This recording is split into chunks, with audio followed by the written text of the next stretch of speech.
Ya. Voy a compartir la pantalla y le voy a dar en presentación. Ok, bueno, buenas tardes. Nosotras somos Paola Colín y Montserrat García y vamos a hablar sobre el autor Luis Villoro en la materia de axiología de la educación. ¿Quién fue? Fue un filósofo, investigador, profesor, traductor y diplomático. Su fecha de nacimiento fue el 3 de noviembre de 1922 en Barcelona, España, y falleció en la Ciudad de México el 5 de marzo del 2014. La información académica es que terminó su doctorado en la filosofía en la Facultad de Letras y de la UNAM, y en diciembre de 1986 obtuvo el primer Premio Nacional de las Ciencias Sociales, Historia y Filosofía, que eran sus ramas a las que él se enfocaba.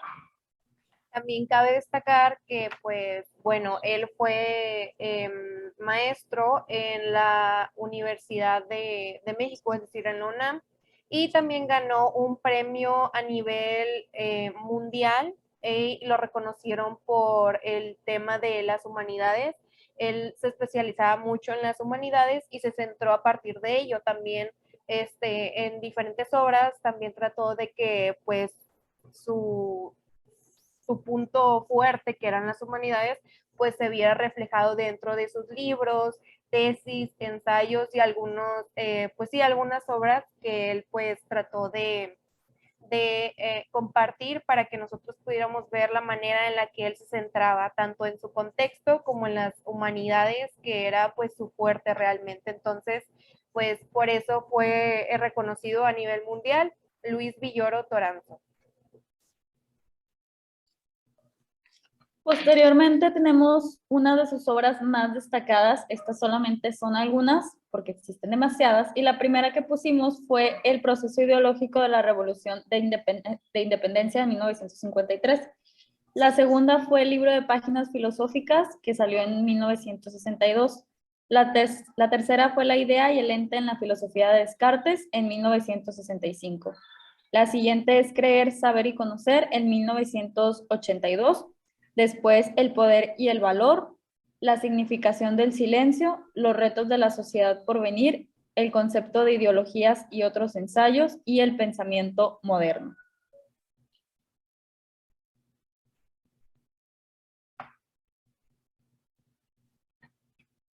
Después tenemos sus aportaciones filosóficas. Estos eran temas que fueron abordados por este filósofo, como lo decía mi compañera, tenían una alteridad con el ser humano. ¿Esto qué quería decir? Que de alguna forma veía como la metafísica en cómo estudiar el comportamiento de las personas y cómo basar su teoría en ser un paradigma más humanista y que estuvieran sujetos a la razón y que tuvieran límites al momento de tomar la decisión. También propone que se tenga un vínculo del conocimiento en conjunto con el poder de la búsqueda de relación con otros y la defensa del valor respecto a las diferencias culturales y una dimensión crítica del pensamiento filosófico. ¿Esto qué quiere decir? Que al momento de compartir las experiencias, al momento de compartir pensamientos o opiniones, hace que el ser humano haga una conexión más adentrada a lo que son los sentimientos, las emociones, y ya se empiezan a hacer un poco como, ¿cómo lo podría decir? Como más profundas, como Ajá. más, pues sí, más profundas, porque en realidad eso era su fuerte, él se centraba mucho en ello. Gracias. Bueno, y esto se divide en tres etapas, que va desde lo particular a una filosofía histórica, lo segundo que es de lo universal a una filosofía teórica, y la tercera que es de una síntesis a una filosofía práctica. O sea, por ejemplo, de la particularidad de la vida va una filosofía que va a través de la historia y que se va viendo a través de los años. De lo universal va una filosofía que es basada en paradigmas o basadas en teorías. Y de la síntesis es basado en un escrito, en un libro que se lleva a la práctica. Además, pues, como anteriormente mencionó mi compañera Montserrat, él es de nacionalidad española. Él cuando llega a México, pues le tocó vivir algunos sucesos que, por ejemplo, tenemos en sus obras de la Revolución de la Independencia y este tipo de temas. Entonces, él a partir del contexto que estaba viviendo, lo que hizo es llevar de lo particular a una historia, como mencionaba, de lo particular a filosofía histórica.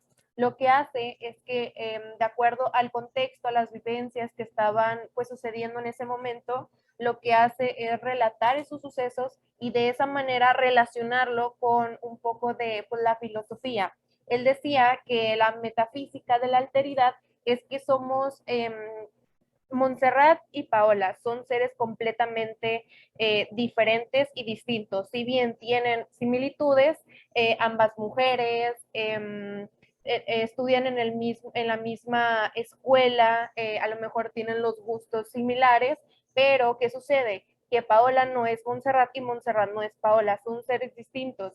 Y cuando un ser humano es capaz de diferenciar esa, pues sí, esa diferencia que existe entre dos seres completamente distintos, marca una línea. Y a partir de esa línea, lo que quiere decir es que se determinan ciertos límites, es decir, que pues cada uno tiene su esencialidad y eso es a lo que va pues más que nada sus aportaciones filosóficas. También una de ellas es que Villoro rechaza la idea de que la ciencia sea como tal, pues esto pues ya conllevaría a referirse más como un cientificismo.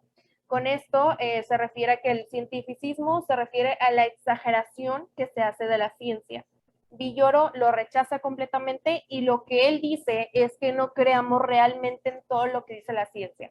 Si la ciencia te marca o te establece ciertos lineamientos que el ser humano debe de seguir al pie de la letra solo porque lo diga la ciencia, ahí tú ya estás mal. Lo que Villoro trata de decir es que tú busques dentro de tu raciocinio y razonamiento que pongas a trabajar eso y que realmente pues no vayas detrás de lo que diga la ciencia, no vayas detrás de lo que diga la política, detrás de lo que establecen ciertas autoridades que están pues mayor que el ser humano, simplemente que el ser humano pueda marcar su límite y pueda ser pues sí, pueda ser un ser individual en el que tiene el derecho y la posibilidad de tomar sus propias decisiones, no solo porque pues lo diga alguien más. Que tenga más o menos como la capacidad del razonamiento propio. Exactamente.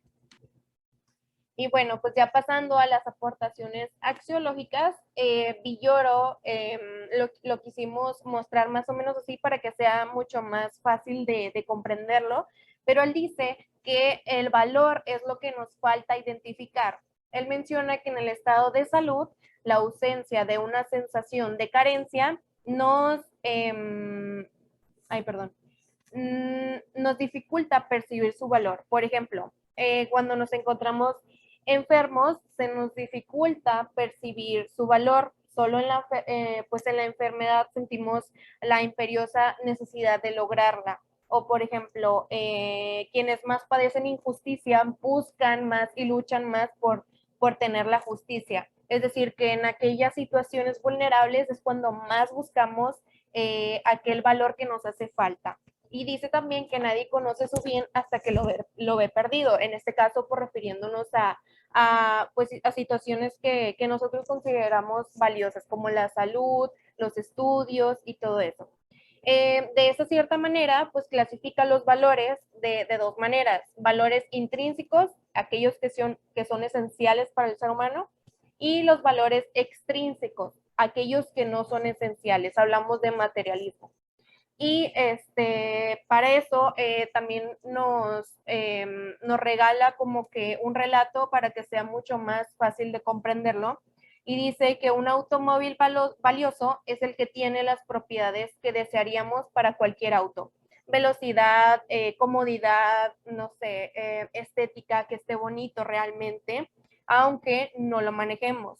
O por ejemplo, una buena universidad de una formación realmente impartida por profesores capacitados, profesionales y demás, aunque nosotros estemos de vacaciones, sabemos valorar o sabemos realmente ver que esa buena universidad pues realmente tienen los requisitos que nosotros estamos buscando, aunque no los estemos buscando en ese momento. Entonces, pues él dice que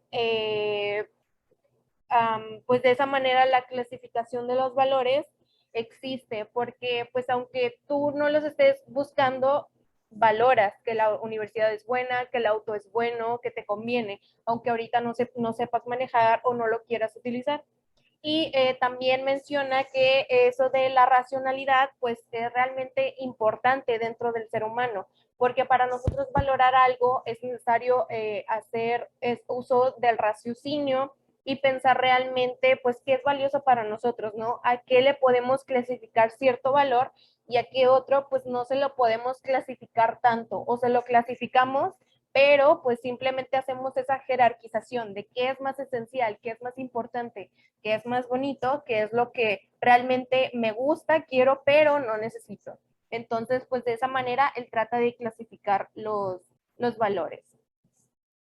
Y bueno, pues también para todo trabajo académico, profesional, es necesario que nosotras sustentemos la información previamente presentada y pues para eso hicimos uso de los presentes PDF y de esta manera pues vamos cerrando nuestra exposición de Luis Villoro Toranzo.